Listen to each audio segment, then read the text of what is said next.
Hi, this is State Senator Tom George. Welcome to my program, Current Events. And today, what I'd like to show you is some excerpts from an interview that I did with a friend of mine, Dr. Phil Mason. Dr. Mason is a recently retired history professor from Wayne State, and he's one of the most foremost scholars on Michigan history.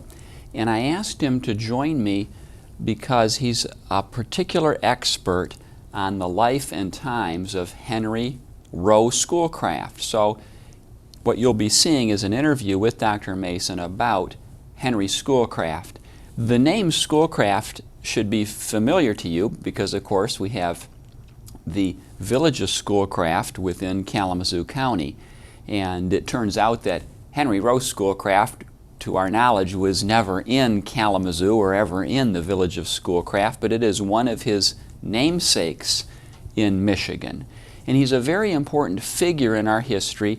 As you'll see from Dr. Mason, he played a critical role in our relationships with Native Americans. Schoolcraft came to Michigan early in the 1800s, and he was an affiliate of the territorial governor, Lewis Cass, who helped get him appointed to be the Indian agent in the Michigan territory. And so Schoolcraft operated for many years out of Sault Ste. Marie, where he interviewed Native Americans, where he helped forge treaties with them and trade with them. And Schoolcraft himself left us many writings and journals. And one of Dr. Mason's contributions to Michigan scholarship is that he played a role in bringing these journals and writings to light. You'll see that many of them were at our National Archives, for example, and Dr. Mason was very important in getting them transcribed and published. So it is through my friend Dr. Mason's work that we now know so much about Henry Schoolcraft and the important work that he did in Michigan's past. So thank you for joining my program, and I hope you enjoy the interview with Dr. Phil Mason. I thank you for your service in teaching these generations of students, and it is important, you know, that we preserve state history. And in particular, I wanted you to come on today to talk a little bit about Henry Schoolcraft. In my district, we have a village of Schoolcraft, which I assume is named after him. And I'm sure many people have then heard the name, but they don't maybe know too much about the person. And I know this is an area of interest of yours. And I was wondering if you could share with us a little bit about Henry Schoolcraft, who he was, and what he did to help shape the Michigan that we know.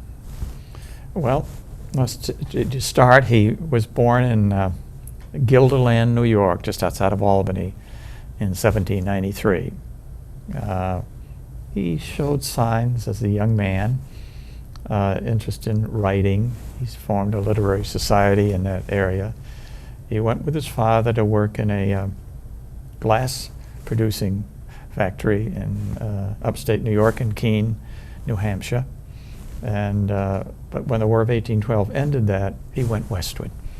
And the first project was to explore the lead mines of Missouri and the Ozark Mountains.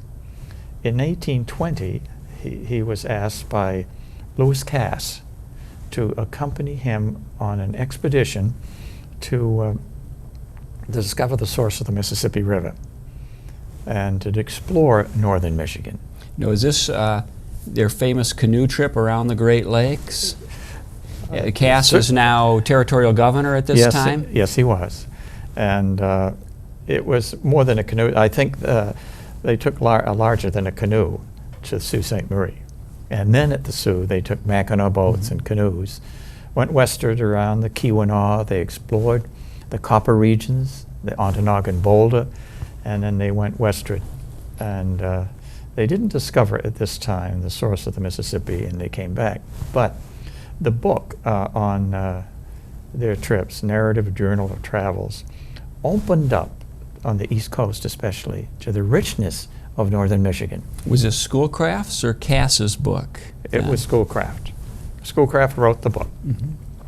and Cass did not write the book. But the point thing is that Schoolcraft not only learned about the Upper Peninsula, but he became acquainted with Lewis Cass, and they were friends for a lifetime. And due to Cass, largely, that Schoolcraft was invited in 1822 to come to northern Michigan and open an Indian agency covering northern Michigan, northern Wisconsin, Minnesota, with the purpose of making sure that the Indian tribes were loyal to the United States and not to Canada, Mm-hmm. and to find out about the mineral resources, etc. And Cass also asked Schoolcraft to work with this project he had. There was a general feeling at that time that this noble savage, a term used for the Indians, they were disappearing from the scene. They were dying off, the villages were smaller. So Cass contacted all the Indian agents and said, collect all the data you can about the Indians. And this was ideal for Schoolcraft. So when he came to the Sioux in 1822, they opened Fort Brady at the same time, but he started this quest for information. All the Indians that came in the summer, sometimes several thousand, into the Sioux from Minnesota, Wisconsin, to collect their presents from the government. And this was encouraged. And when Schoolcraft visited the interior, he hired the best interpreters. He learned and studied the Ojibwa language, and he collected thousands of pages about the Indians, their customs, their legends, religious beliefs, warfare, everything about them. And he wrote it down, had interpreters write it as a part of his collection. But he was not only interested in collecting, so he was interested in sharing. So he formed a literary society in 1826 at the Sioux and brought the soldiers from the fort and even in the Canadian Sioux, and they met once a week, and as a result he published a magazine, which incidentally Michigan State Press published as large stories of the Indian. And in this first publication, in manuscript form, he wrote down these stories, these legends and the like.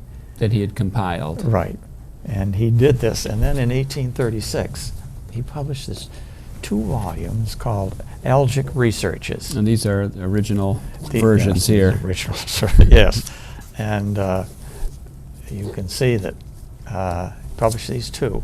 Well, not only did they tell about the legends of the Ojibwa, but equally significant, perhaps, that Henry Wadsworth Longfellow saw this.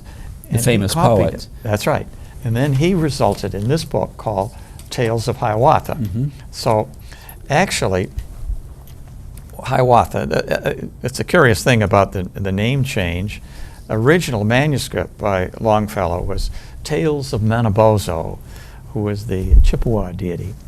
And they thought it wasn't euphonous enough, so he changed it to Hiawatha, which is an Iroquois hero.